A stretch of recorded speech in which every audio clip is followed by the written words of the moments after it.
Bonjour Oscar, merci beaucoup d'avoir accepté l'invitation dans le Talent Podcast aujourd'hui. C'est un plaisir de te recevoir. Bonjour Chloé, merci de me recevoir. Je suis ravi d'être là, de pouvoir parler de quelques sujets RH aujourd'hui. Avec grand plaisir. Alors j'avais eu une recommandation par une de nos invités qui est venue dernièrement. J'avais eu la possibilité de lire un article aussi d'une interview de toi sur un sujet passionnant dont on va parler dans un moment. Mais avant de rentrer dans le vif du sujet, ce qui m'intéresse peut-être, c'est que tu nous partages quelque chose que les gens ne savent pas sur toi. Question très difficile. Je sais. Peut-être pour faire une analogie par rapport à ce dont on va parler après. Quand j'étais plus jeune, je faisais beaucoup de skate. J'étais passionné, c'était ma première passion dans ma vie, donc du skateboard. Je sautais sur des rails, des marches, etc. sans jamais me questionner de ce qui pouvait se passer si je tombais ou si j'arrivais en bas de ces marches. Donc ça, je sais quand j'étais petit. Après, j'ai grandi, j'ai commencé à avoir peur et à beaucoup plus réfléchir à ce qui pouvait se passer si je sautais. Et pourquoi je parle de ça? Non seulement c'est ma première passion et c'est génial le skate, mais le sujet dont on va parler aujourd'hui, je pense que c'est aussi pour beaucoup de sociétés qui passent ce cap où on peut œuvrer dans un futur proche jusqu'à un moment où il faut se projeter plus loin. Il y a des notions de risque plus fortes et dans quel cas il y a une méthodologie de réflexion qui peut aider à passer ce gap. Ok. Donc, voilà, super analogie, merci. Donc du coup, on va faire le lien. Ça ne nous dit pas si tu as arrêté le skate du coup en pensant au risque? Non, je continue toujours quand j'ai le temps. Ça reste ma passion. Ok. Donc du coup, on va rentrer dans le sujet. Tout le monde a compris qu'on allait parler du Strategic Workforce Planning, qui est un exercice que certains réalisent déjà des entreprises depuis longtemps, de façon régulière, qui est un exercice qui peut être plutôt maîtrisé. Et je sais qu'effectivement, dans d'autres structures, c'est plus nouveau. Pourquoi déjà, avant même de rentrer dans le vif du sujet, pourquoi est-ce que c'est un sujet qui mérite qu'on s'y arrête vraiment aujourd'hui ? Je pense que le Strategic Workforce Planning, c'est aujourd'hui, mais en fait de son inception, la clé de voûte de quelconque stratégie RH. Pour faire super simple, en fait, c'est de répondre à des questions très basiques. Dans tant de temps, disons 5 ans, on sera combien qui font quoi, à quel coût, avec quelles compétences et pour quelles raisons. Je pense qu'aujourd'hui, on ne peut pas construire une stratégie d'investissement sur les personnes, sur le recrutement ou quelconque autre chose liée aux people si on n'a pas une vision d'où on veut aller. Et donc, pour moi, c'est la clé de voûte. Quand on parle après de footprint, de workplace planning, quand on parle de développement des compétences, tout ça repose en fait sur le workforce planning. Et à l'inverse, c'est aussi, je pense aujourd'hui, la plus belle articulation de toute la donnée que maîtrise en fait une fonction RH dans une nomenclature commune avec le business. Donc c'est vraiment pour moi, voilà, je répète, la clé de voûte absolue de tout ça. Et pour y ajouter pourquoi c'est aujourd'hui d'autant plus important, c'est que je pense pour beaucoup de secteurs, on navigue de plus en plus à vue. On a une géopolitique plus complexe. Donc c'est quoi un peu les certitudes sur lesquelles on peut se baser? Il y en a très peu. L'enjeu, c'est pas de prédire l'avenir, hein. C'est plutôt de se dire en fait quels sont les scénarios qu'on peut poser, quelle est la proactivité qu'on peut pousser, comment on peut se préparer, comment est-ce qu'on peut agir et fondamentalement comment on peut s'assurer que la seule certitude que nous avons, c'est nos talents. Comment est-ce qu'on peut s'assurer qu'ils soient en succès à l'avenir? Donc ça, c'est, je pense, très important. C'est un peu ce que dit Henry Bergson quand il dit l'avenir, c'est pas ce qui va arriver, mais c'est ce que nous allons faire. Et fondamentalement, c'est un peu ça le workforce planning. Ouais, c'est passionnant. Et j'imagine que en écoutant certaines personnes de notre audience doivent se dire c'est incroyable. Et encore faut-il réussir à se projeter, en effet. Et toi, tu me racontais dans la préparation de cette conversation que chez L Acoustic, vous avez construit finalement un workforce planning à 5 ans. Donc évidemment, là, on est tous en train de se demander comment, mais comment vous avez fait. Mais surtout, tu me disais aussi en anecdote que ce projet avait été primé tout en étant qualifié de pas assez RH. Donc j'étais déjà curieuse de savoir ce que ça révèle finalement. En fait, pour la petite histoire, j'ai eu l'honneur que le prestataire avec lequel on travaille m'avait nominé le projet pour un prix avec Future of HR. Et en effet, le retour qu'on avait eu, donc on n'a pas été primé de l'intention première de ce concours. Je crois que c'était Schneider qui ont fait un super projet. Parce que quand on l'a pitché, un peu le retour venait que c'était pas assez RH. Alors au sens positif du terme, moi je l'ai bien pris. Nous, on a fait un projet Workforce Planning où on allait se frotter très très fortement aux feuilles de route des métiers, très proche du business, aller challenger beaucoup de choses et faire un sorte de reality check. On parlera tout à l'heure pourquoi chez l'Acoustique c'était important, mais on s'est rendu compte dans l'exercice que l'investissement nécessaire pour réussir certaines roadmaps était énorme, qu'on avait des roadmaps qui étaient décentralisés, qui marchaient très bien, et là on apportait un outil qui était transverse et holistique, et derrière on l'a beaucoup tourné autour de l'investissement. Donc c'était quelque part très proche du business, et donc ce qu'on en a tiré, c'était pas du purement RH au sens premier du terme, et on a pu le pousser assez loin ce projet sur cette partie-là. Ok, et alors justement, Pourquoi est-ce que c'était important dans cette entreprise de le faire et de le faire de cette façon-là et de le faire à 5 ans? Quelle était un peu l'origine de... Alors peut-être pour l'historique de l'acoustique, on est dans une industrie de l'audio pro professionnel, donc sonorisation premium, on est leader de ce marché. Nous, on existe depuis 40 ans dans une industrie qui existe depuis 60, qui dans son inception, c'est des personnes très techniques qui bricolent des enceintes dans leur garage. Donc ça a beaucoup évolué depuis. Et l'acoustique, c'est une société qui a fait une croissance à 2 chiffres sur les dernières 20 années, plus ou moins en moyenne. On est arrivé à un moment important dans notre histoire où on avait des organisations en place, des choses, mais on commence à prendre une taille où ça donne le vertige. On a besoin de structures scalables, on a besoin d'engagement fort des métiers et de côté RH sur ce qu'on va faire.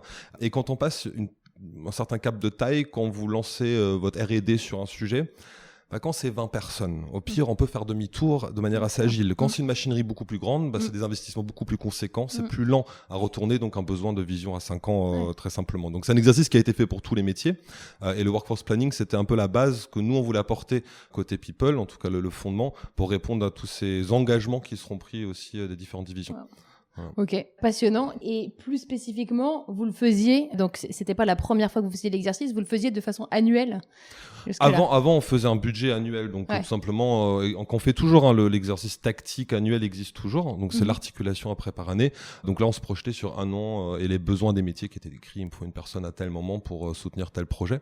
Et donc là, la partie plus long-termiste a été vraiment apportée par le workforce planning.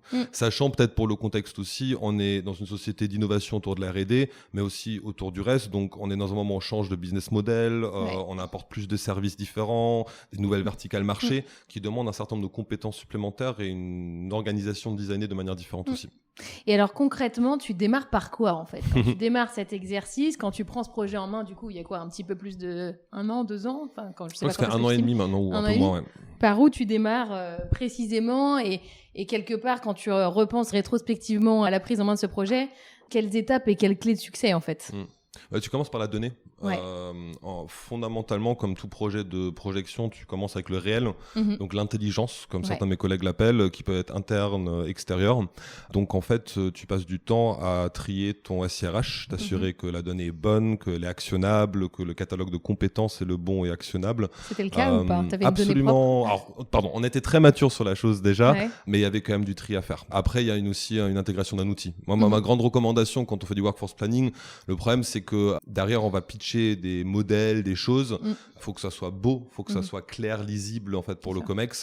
Donc, il faut trouver le bon partenaire avec lequel travailler aussi en termes d'outillage. Donc, on a pu charger l'ensemble de données, c'est notre base. Et la première chose à faire, je pense, et pour nous c'était important, c'était juste de projeter ce qu'on appelle des effets macro chez nous. Donc, c'est l'attrition historique, c'est l'inflation des prix. En fait, des choses qui se passeront même si on fait rien. En fait, après, l'étape la plus clé de tout ça, c'est il faut aller confronter les métiers. On a besoin des métiers parce que c'est eux qui ont en fait les roadmap business. Et l'enjeu, c'est quand même de les traduire dans une stratégie talent, people, dans une nomenclature commune. Et ça, c'est très important. Et ça, il faut qu'ils aient le temps, l'envie de le faire avec la personne qu'ils portent. Et on parlera peut-être des recommandations après, mais ça suppose aussi d'avoir des équipes RH qui soient très business et qui soient prêts à faire l'exercice d'aller challenger des sujets business, industriels et non pas RH dans leur essence. Parce que qu'est-ce que tu vas récupérer concrètement? Parce que tu charges tout un tas de données initiales. Tout à fait. Voilà. Qu'est-ce que tu vas récupérer auprès des... Moi, ce que je leur demande, c'est leur roadmap à 5 ans, en l'occurrence parce qu'on est sur la temporalité. Et après, je leur demande de faire l'exercice avec moi, de la décorréler par projet, par séquence, et de s'engager sur des règles. Alors, on peut prendre une notion de sizing, on peut dire pour tel développement de produit, il me faut tel type de ressources, tel type de compétences, tel type de choses. Ça peut être à l'inverse, le déploiement d'un ERP, il me faut des ressources sur un moment. Donc, c'est vraiment décorer le roadmap de manière très précise pour derrière nous pouvoir apporter une réponse. Sachant que les réponses qu'on va apporter, c'est les fameux B un peu du jargon, je dirais, du consultant RH, c'est le build, buy, bridge, etc. Donc, c'est tous les leviers qu'on peut actionner. Mais ça demande donc au métier de réfléchir à leur roadmap, pas uniquement sous une notion de délivrable, mais vraiment de moyens. Et donc, on passe un peu de métiers qui peuvent dire j'ai besoin d'eux à je me suis engagé à. Et est-ce qu'on peut travailler ensemble pour y réussir? Est-ce que ça rentre? Et la dernière chose, et c'est ce qui a beaucoup surpris dans notre première itération, c'est que nous, on avait des roadmaps assez décentralisés, je dirais. C'était très bien avec des exercices de workforce planning un peu faits en interne par notre R&D, par exemple, etc. Mais le moment où on l'applique au niveau d'un groupe, on voit les coûts, les investissements nécessaires, des incohérences parfois là-dessus. Et c'est là où ça devient intéressant. On est à la V4 en toute transparence, et on en parlera peut-être aussi sur les succès et les échecs du projet. Oui, effectivement, quand je t'écoute, et je pense qu'on se dit tout ça, c'est un vrai travail de fond. C'est-à-dire que tu n'arrives pas à un bon exercice en faisant le process rapidement sur un coin de table. Et j'imagine que c'est pas que l'implication à ton niveau, mais quand tu disais tout à l'heure, effectivement, il faut impliquer les métiers. Il y a un sujet évidemment de bande passante, de temps, mais aussi de vision. Tout à fait. De vision et vraiment d'engagement. En fait, des roadmaps peuvent être assez conceptuels par moment. Et là, comme derrière, on va décider de budget d'investissement à long terme, il faut des engagements concrets sur leurs besoins, mais aussi sur l'impact qu'ils vont apporter. On prend par exemple l'automatisation, je sais pas, le déploiement de l'IA. Nous, on a une équipe IA en interne. Il faut qu'il y ait des engagements fermes en fait sur les gains qui vont être allés chercher avec cela. Encore une fois, l'idée, c'est pas de prédire l'avenir, c'est de mettre des hypothèses, créer des scénarios sur lesquels on peut construire une feuille de route. Et le temps, je suis d'accord, faut qu'ils aient le temps, faut qu'ils aient envie de le faire. Donc déjà, faut avoir un buy-in du stakeholder le plus senior. Alors dans notre cas, ça a été adoubé par la Chief People Officer et les CEO du groupe, donc ça aide. Et derrière, il faut aussi, je pense, cranter en dessous. Alors nous, on n'est pas un groupe immense, donc on a commencé par les execs pour, on va dire, la vision high level, mais dès qu'on va rentrer vraiment dans le détail des projets, des grandes séquences, des briques, des roadmaps, là, c'est bien aussi de travailler avec les directions métiers en dessous pour avoir toute cette information-là. Et tu me disais, il y a effectivement beaucoup de données, tu me disais en échangeant en off que justement l'exercice, il ne doit pas être traité comme un simple tableau de headcount, etc. Qu'est-ce qu'on peut rater finalement quelque part si on reste que sur des projections d'effectifs ? En fait, je pense qu'on rate complètement ce qui est fondamentalement le plaisir de la fonction RH, c'est que si on est uniquement à l'écoute, on est uniquement là pour redécrire quelque chose qui a été écrit par métier dans un autre langage, on n'a pas de plus-value à apporter. On fait un modèle sur la base 2.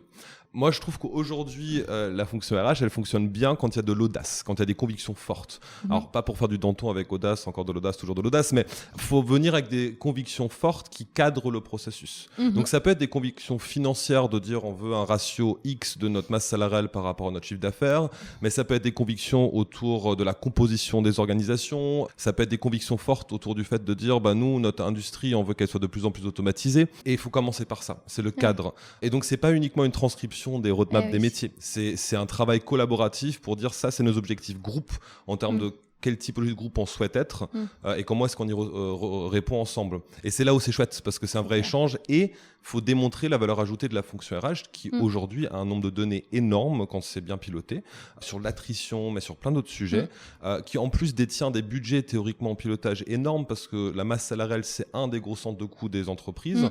On est sur des talents de plus en plus rares, on est sur des volontés de développer des gens, donc c'est massif en fait. Et ça, faut bien mettre du leverage dessus, du poids, et être vraiment dans une posture non pas de fonction support, service qui vient après, mais en fait qui est là pour co-construire. Et ça rejoint hyper bien le discours qu'on a eu de Fabienne Astier dans l'un des épisodes précédents qui nous parlait de HR Data Centricity. Et je trouve que c'est vraiment quelque chose en ligne de fond qui ressort beaucoup. Quelles étaient du coup les convictions sur lesquelles tu t'es appuyé pendant cet exercice ? Nous, une première conviction donc était financière. C'était un ratio qu'on voulait maintenir à l'horizon de 2030 dans la première itération sur la dépendance de la masse salariale du chiffre d'affaires. Une deuxième était fortement poussée autour du footprint, donc que ça soit industriel ou de nos bureaux. On a aussi souhaité pousser quelque chose de très important chez nous parce qu'on est très people-centric. Quand on fait de l'automatisation, quand on dit qu'on va automatiser des tâches, etc., c'est super. Quand on dit qu'on va transformer le business model et vendre des choses différemment, c'est super. Mais souvent, on écrit le business model ou on écrit l'algorithme qui va le faire. Et on découvre 3 semaines avant, mince, ces personnes, on n'aura plus besoin. Ou mince, on n'a pas des personnes qui savent vendre de cette manière-là. Et donc, c'était vraiment d'apporter une notion d'anticipation, parce que notre responsabilité comme société, c'est de pouvoir anticiper et de permettre aux personnes chez nous de grandir sur d'autres postes et d'ajouter de la valeur différemment. Donc ça, c'était vraiment les credos promés dans lesquels on est rentré. Et l'autre, c'est qu'on voulait des engagements forts. Nous, on veut pactiser. Je dirais qu'à l'Acoustics, la fonction RH, c'est une fonction RH qui n'aime pas la fonction traditionnelle RH. Ça ne nous intéresse pas. On est terrifié de faire des initiativettes, on n'aime pas ça. On veut rattacher les choses à des stratégies claires, des objectifs, idéalement rattachés toujours à la stratégie du groupe. Donc si on peut faire ça, c'est super. Et le Workforce Planning, à nouveau, c'était ça. On voulait rentrer dedans et dire, on crée des règles, on crée des blueprints sur lesquels on peut baser toutes nos projections, on va être plus agile et on peut être scalable, parce que c'est toujours notre crainte là-dedans. Et on n'oublie personne, c'est surtout ça qui est important aussi.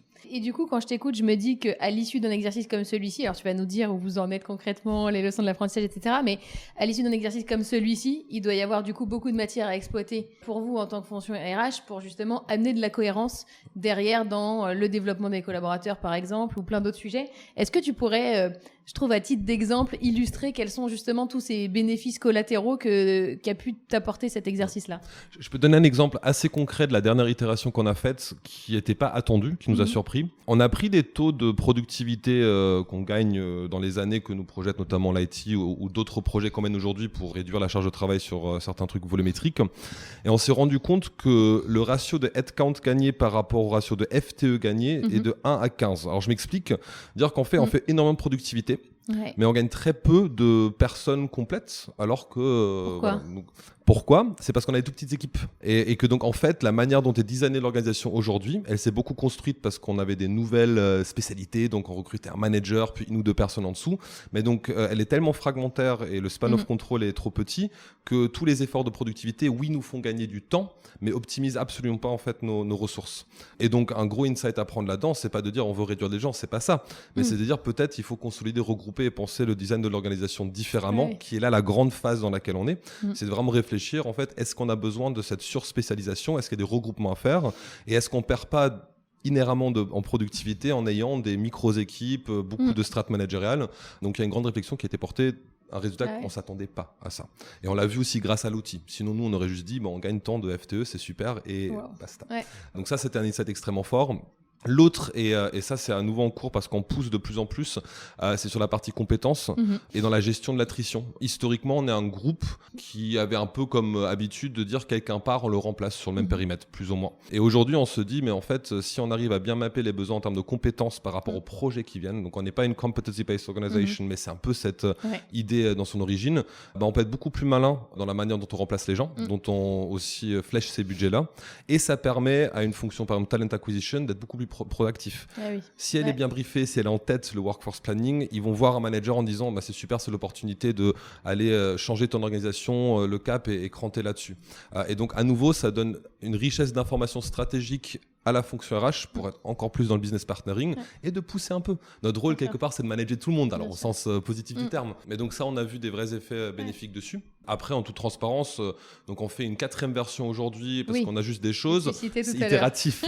En fait, rien de grave. Concrètement, la première version qu'on a présentée, le retour, et je te l'avais dit, était un peu c'est une boîte noire. Donc on avait un modèle super. Alors, c'était la première fois qu'on montrait un modèle, donc groupe sur 5 ans. Et aussi, je pense que c'est une erreur méthodologique que j'ai faite, tout simplement. J'ai donné beaucoup d'input de mon côté. J'ai beaucoup accompagné les execs, en fait, pour leur réduire le travail. Mais donc, il était moins approprié. Et les liens n'étaient pas toujours clairs entre on a donné tel input et ce qui résulte. Donc, voilà. Et l'autre, c'est du zèle. C'est très chouette à faire. Donc, on va aller dans le micro-détail. On veut tout mettre. On va être super smart dans la démarche. Mais il faut commencer avec des choses, je pense, pragmatiques, actionnables, qui illustre le propos. Et alors V4 tout simplement parce que avec les résultats qu'on a, on a décidé d'aller dans d'autres routes. Donc quand je dis V4, c'est juste un scénario différent, c'est pas un changement fondamental de l'exercice, parce que tout l'avantage du workforce planning, et ça faut le rappeler, on prédit pas l'avenir mais on le scénarise. Donc l'idée c'est quand même de se dire si tout se passe comme on veut, ça sera ça. Par contre, s'il y a d'autres choses qui adviennent, en fait, on a déjà prévu ce qu'on fait. C'est une question que j'allais te poser. C'est qu'en fait, quand on fait un si gros boulot, et je le vois sur d'autres types de process, c'est quoi la marge de souplesse qu'il faut se laisser derrière pour intégrer des choses que tu n'as pas anticipées? Et en fait, ça fait partie de l'approche que de scénariser plusieurs alternatives. Et décomposer. En fait, ce qui est intéressant dans l'exercice, c'est de se dire que tu décomposes toutes les briques des roadmaps. Et donc, tu peux très facilement revenir dans ton outil et dire ça, on le fait plus. Ça, on le repousse dans le temps et ça met à jour automatiquement ton planning en termes de besoins. Et l'autre, c'est tout ce qui est sizing. Et ça, c'est un exercice intéressant à faire avec les métiers. C'est de les obliger à donner des règles par rapport aux besoins. Alors, ça peut être tout basique à dire pour un nombre de chiffres d'affaires dans une région, une personne en vente en plus. Mais ça peut être même par rapport à des portefeuilles produits, nombre de produits dans un mix.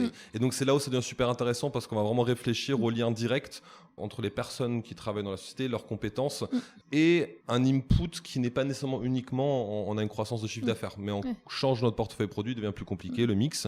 Donc ça requiert aussi là-dedans des enjeux différents et une élasticité aussi de la productivité. Ça peut aller même sur le nombre de sites, par exemple, qui sont à gérer. J'imagine que l'exercice, en fait, il est aussi hyper vertueux à mener parce que ça conduit chaque partie prenante à réfléchir, à pousser la vision, à l'expliquer. J'ai le sentiment qu'il y a un énorme enjeu d'appropriation derrière parce qu'effectivement, si tu fais tout ça, il faut que l'ensemble, typiquement, même des équipes RH soient capables de l'utiliser au bon moment pour, comme tu disais, être proactif, force de proposition, etc. Est-ce que vous avez déjà bossé sur cette partie appropriation par l'ensemble des parties prenantes ? À moitié. Dans le projet, on a graduellement étendu les membres du projet dans les divisions métiers pour qu'en fait, dans plusieurs strates managériales, les gens se l'approprient et comprennent l'enjeu derrière. On fait en ce moment une sorte de roadshow avec l'ensemble de nos divisions sur une variété de sujets RH où un des sujets fondamentaux, c'est le workforce planning, la vision donnée à 2030, les engagements qui ont été faits en commun et ce qu'on a co-construit. Donc, on montre le modèle pour les divisions impactées. Aujourd'hui, on n'a pas encore fait la déclinaison au niveau, je dirais, par exemple, des HRBP locaux qui vont vraiment le mettre en application au quotidien. Par contre, ça devient la baseline en septembre quand on lance le budget de l'année prochaine. On parle d'une déclinaison, une articulation de notre plan qu'on a validé ensemble. Et donc sur l'ensemble des investissements RH qu'on va faire.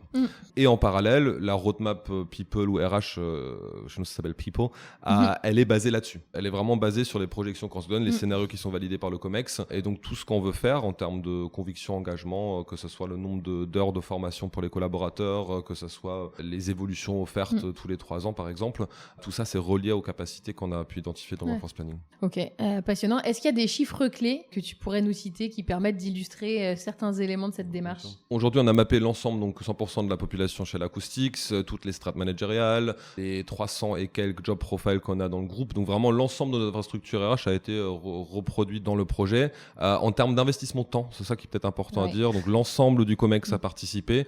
Chaque membre du COMEX a investi au moins 8 heures sur le sujet en direct sur des échanges. Leurs équipes également. Donc c'est quand même un investissement conséquent. Sur le côté RH, ça a demandé beaucoup de travail, la mise en place de l'outil. Donc on est sur un projet qu'il faut faire sur 1 an. Il ne faut pas le faire en 3 mois, il ne faut pas le faire en 4 ans. Ça prend du temps et il faut bien le faire. Et en étant accompagné, si je comprends bien, vous aviez un partenaire externe qui vous a aussi... C'est l'outil, tout à fait. Donc on travaille avec une société qui s'appelle Albert, qui est superbe, qui ont un outil qui marche bien et surtout qui est compréhensible. On a fait l'analyse de pas mal d'outils. Il y en a qui sont très bien, mais que je trouve moches, pour être tout à fait honnête. Et le problème là-dedans, c'est que derrière, il faut que je le communique.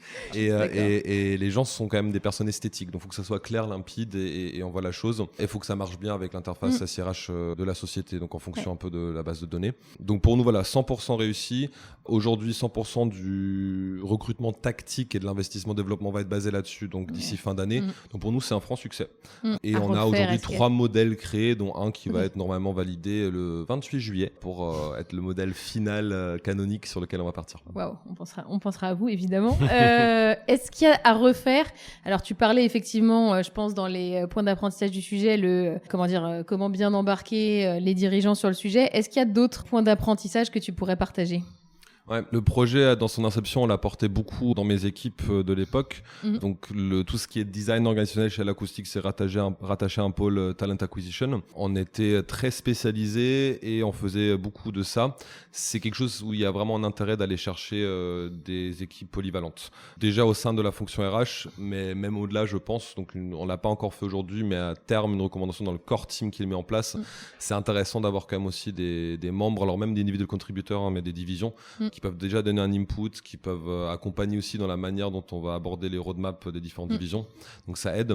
Dans un monde idéal, il y a une direction de la transformation au niveau du groupe qui a un gros appui, parce que leur travail, c'est aussi de récolter ces informations pour aligner, en l'occurrence, les roadmaps. Vous aviez ça ? On n'a pas ça. On n'a pas ça aujourd'hui et ça a quand même marché, mais ça veut dire que le scope du projet, il devient un peu plus large que juste on fait que du workforce planning là dans les médias et pas sous-estimer le temps que ça prend. Ouais. Et du coup, quand je t'écoute, je me dis les entreprises qui nous écoutent et qui n'ont pas encore mis le pied dans l'exercice ou qui l'ont peut-être fait de façon un petit peu rapide, est-ce que tu te dis qu'il y a des entreprises à qui ça s'adresse moins comme petite démarche, à qui tu le recommanderais pas, versus est-ce qu'il y en a à qui tu dirais si vous l'avez pas fait, vous c'est absolument fondamental? Je pense qu'il y a différents cas dans lesquels c'est extrêmement important de le faire. Alors nous, c'est un cas où on cherche des stratégies de rupture, de transformation sur les années qui viennent. On a un environnement qui change, des produits qui changent, etc. Donc on avait besoin de ça pour cette raison-là. Et nous, on est en croissance. Donc il y a aussi l'idée, c'est de dire on ajoute des gens, on change le gros de la masse salariale en termes de ce qu'ils font. Donc c'était critique. Il y a des sociétés qui ont moins de croissance croissance, je dirais, en termes de headcount, en fait, qui vont rester plutôt stables, mais qui ont des gros sujets sur les compétences, qui se renouvellent. Je sais que dans certains secteurs, on est sur des compétences de pointe, ou aussi les cycles de vente changent complètement. Et donc là, le workforce planning, ça peut être aussi simple, et je dis entre parenthèses simple, que de regarder tout ce qui est competency building et vraiment voir l'évolution des compétences, les projeter, les gaps en fait des compétences, parce que c'est là où c'est intéressant. Des sociétés qui veulent avoir une vision différente sur leur organisation, donc comment structurer les équipes, les fonctions, je pense que c'est assez puissant. C'est aussi une manière d'aller challenger des patrons de BU parfois très puissants qui vont dire mais moi je connais mon métier, c'est comme ça, et d'aller casser parfois des mythologies internes qui peuvent exister. C'est là où c'est assez important.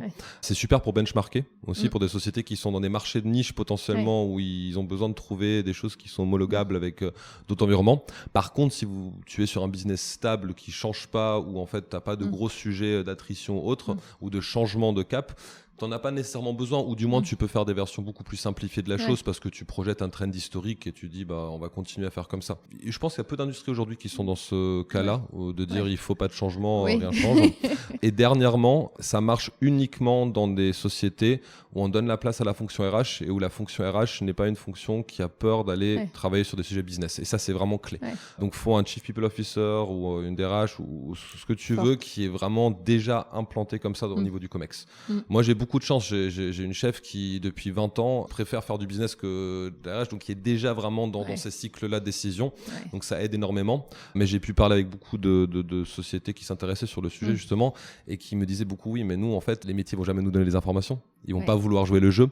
Et donc, il faut un buy-in, il faut que ça vienne de tout en haut. Ou il faut démontrer une vraie plus-value, mais c'est difficile parce que donc on commence par un petit POC ici, un autre là, donc c'est plus long comme approche aussi. Oui, t'as pas la vision complète. Ça me fait vraiment penser à l'épisode qu'on a tourné avec Claire Ranou sur Skills Based Organization qui nous faisait exactement le même constat. C'est sans cette place de la RH ou ce buy-in interne, c'est très difficile de mener ce type de projets qui sont vraiment structurants. Tu parles de le bénéfice de pouvoir faire du benchmark en plus auprès d'autres entreprises grâce à ce process-là. Tu as eu la possibilité de t'inspirer d'autres entreprises en menant ce projet ? Bien sûr, nous on est, comme je disais, une ETI et on a une tendance à toujours vouloir recruter des gens qui viennent pas de notre petit milieu parce qu'on est les plus grands poissons dans ce tout petit lac de l'audio pro premium. Donc déjà le premier benchmark qu'on fait, c'est on va chercher des candidats qui viennent d'environnements très très structurés et derrière nous on essaye toujours de chercher des ratios. En fait on a besoin de frameworks dans lesquels on travaille. Donc nous les benchmarks qu'on va les faire, c'est regarder dans le cadre d'un workforce planning par exemple le nombre de HRBP par rapport à une population cible. Et là-dedans on va trouver des sociétés comme L'Oréal où il y en a énormément parce que ça fait partie de la culture du groupe, d'autres où il y en a beaucoup moins. Et donc nous derrière, c'est quelle est notre conviction qu'on construit là-dessus. Donc ça, on l'a beaucoup fait. Le workforce planning, ça montre aussi donc l'évolution de la structuration un peu du groupe en termes de pyramide des âges, en termes de manager per employee, etc. Et donc là aussi, quand on regarde notre vision 2030, on essaye de voir est-ce que ça correspond à des structures lean, best in class, qui pour nous sont intéressantes et pertinentes, sachant que je parlais des convictions RH derrière, on en a des très fortes. Donc même si parfois il y a des choses qui pourraient être encore plus optimisé ou faite de manière meilleure, on a cette contrainte très positive qu'on a quand même des engagements forts par rapport aux personnes avec lesquelles on travaille. Ouais, c'est passionnant. Est-ce qu'il y a des idées reçues sur le sujet du workforce planning que tu aimerais déconstruire, avec lesquelles tu n'es pas en accord, etc. J'ai parlé à pas mal de monde alors, à l'extérieur du business qui me disait mais juste mets-le dans l'IA, ça va me sortir le truc. Et cette idée que c'est cette machine noire qui calcule des choses de partout, il n'y a pas de solution qui ne demande pas un investissement de temps et de la donnée que nous on donne. Donc ça reste nous, les métiers et la fonction RH qui donnons l'information, qui la guidons. Il n'y a pas de solution miracle. Mais ça t'a quand même aidé. Ah, bien sûr que ça m'a aidé, évidemment. Mais l'IA, là-dedans, elle va être extrêmement puissante dans le traitement de la donnée. Alors, Fabienne a dû en parler, mais l'IA, son apport génial, c'est qu'on peut aller chercher des datasets monstrueux, les catégoriser, aller droit au but. Donc ça, c'est super. Mais la stratégie du groupe doit toujours être encore maîtrisée par les personnes qui la guident. Donc, fondamentalement, c'est pas une boîte noire d'IA qui sort quelque chose du buesque. Donc ça, c'est, je pense, quelque chose où les gens se disent, mais oui, on va le plugger, ça va être super, ça nous sort toutes les choses. Mais non, c'est beaucoup de travail. Et la qualité du rendu, elle dépend vraiment de la capacité de la fonction RH qui le porte de penser business et de comprendre le langage, d'aller challenger sur les sujets. Moi, je suis intimement convaincu que les fonctions RH du futur, il y aura des personnes, des spécialistes métiers comme sur de la comp and ben par exemple, etc., qui ont de la technicité forte, mais qu'il y aura aussi plein d'autres métiers où les gens ne viennent pas du tout de formation RH, mais au contraire de plus en plus des métiers business parce que c'est là le besoin, dans ma vision en tout cas. Non, mais c'est très bien. En fait, je me rends compte qu'à chaque interview dans ce podcast, même si on parle d'un autre sujet, on commence à avoir des petits indices sur la fonction RH de demain avec des angles complètement différents et ça me plaît beaucoup. Quel conseil tu donnerais à des auditeurs qui nous écoutent aujourd'hui par rapport à ce sujet-là? Certains qui seraient peut-être très familiers avec le Strategic Workforce Planning, d'autres qui ne le seraient pas du tout. Tu vois, en synthèse, voilà, quels seraient les meilleurs conseils? Non, donc sur des grosses structures, en fait, ça va dépendre dans les grands groupes sur quoi ils veulent focaliser l'exercice. Moi, ce que je vois pour une fonction RH, c'est que c'est un super development path pour les gens. Donc, si on veut monter des HRP en compétences, monter des personnes de l'équipe, c'est de les mettre sur ces sujets-là, parce que c'est ultra exposé, c'est ultra stratégique, et donc pour moi, c'est vraiment un pathway qui est formidable pour ces fonctions-là. Et donc, pour des grands groupes aussi, la notion d'investissement devient encore plus importante. Je pense qu'on est sur des grandes masses salariales, et c'est de pousser le projet jusqu'au bout. Moi, je vois beaucoup de groupes où c'est fait dans une division ou dans une autre. Je pense que ça trouve vraiment son full impact quand on le fait à un niveau groupe complet et avoir des équipes évidemment dédiées.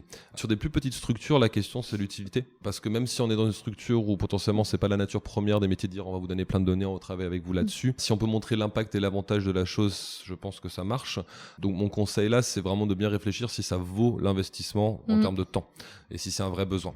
Parce que encore une fois, c'est un exercice extrêmement plaisant, il est valorisant et il est stimulant, mais derrière on passe beaucoup de temps et si ça n'a pas vraiment l'impact, où il n'y a pas cette nécessité d'impact, c'est très dommage de le faire. Mais tout type de groupe qui a besoin de structure devrait y aller. Et si on veut le déployer, donc la recommandation, et je parle encore très longtemps comme d'habitude, c'est de s'assurer qu'on a les bonnes équipes qui sont business, encore une fois, qui veulent le faire.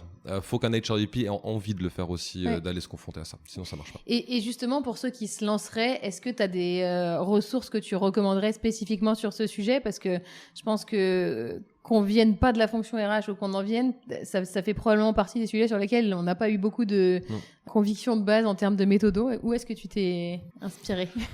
Alors, donc déjà, notre partenaire nous a fait beaucoup de retours sur expérience de base. Et après, je pense que c'est quelque chose qu'il faut beaucoup adapter à la société dans laquelle on est. Donc, en fonction de la société, la méthodologie va être très différente. Mais fondamentalement, il y a les 7 B. Donc, il faut réfléchir, c'est quoi les leviers que je peux activer. Et donc, à partir du moment où je sais ce que moi, je pourrais faire, c'est quoi les infos qu'il me faut pour constituer quelque chose sur lequel je peux agir. Mais mon conseil en termes de composition d'équipe aussi, il faut quelqu'un de la SRH qui est là pour faire le traitement de base, s'assurer que ça marche. Et après, en fonction du besoin, ça peut être des gens qui peuvent venir plutôt des profils de développement, ça peut être des gens qui viennent plutôt de la partie orga ou des personnes qui font de la transfo. Pour moi, c'est un projet qui va être complètement aussi porté par une direction stratégique ou de la transformation au sein du groupe. En termes de gouvernance, ça aide que la SRH soit côté RH. Je sais que ça peut aussi exister côté IT, ça aide quand même de l'avoir dans la fonction RH. Voilà. Ok, passionnant. Écoute, en tout cas, ça donne vraiment envie de se reparler dans un an et de voir les bénéfices que ça a pu apporter et comment ça évolue en fonction des différents scénarios. Est-ce qu'il y a quelque chose que tu aurais voulu nous partager sur le sujet, une question que je t'ai pas posée, que tu aurais voulu que je te pose? C'est les meilleures questions de fin d'entretien. Je pense qu'on a bien couvert le sujet. Moi, je veux juste vraiment rappeler le fait que c'est pas une solution miracle ou magique, mais c'est je pense aujourd'hui la meilleure manière pour les fonctions RH de vraiment avoir une chaise autour de la table et d'être une fonction inhéremment business. Et je pense que c'est ça qui est clé dans la démarche. Je me répète beaucoup là, je suis redondant sur le sujet. Non, je pense que on le perçoit bien et en fait c'est relativement concret. Je serais pas surprise que des entreprises aient envie de te contacter à l'issue, donc je pense qu'on peut te trouver facilement sur LinkedIn pour échanger ou ailleurs. Merci beaucoup pour tout ce que tu nous as partagé. Ça nous a embarqués dans l'aventure. Merci à toi Claude de m'avoir accueilli. C'est toujours un plaisir de parler de ces sujets-là.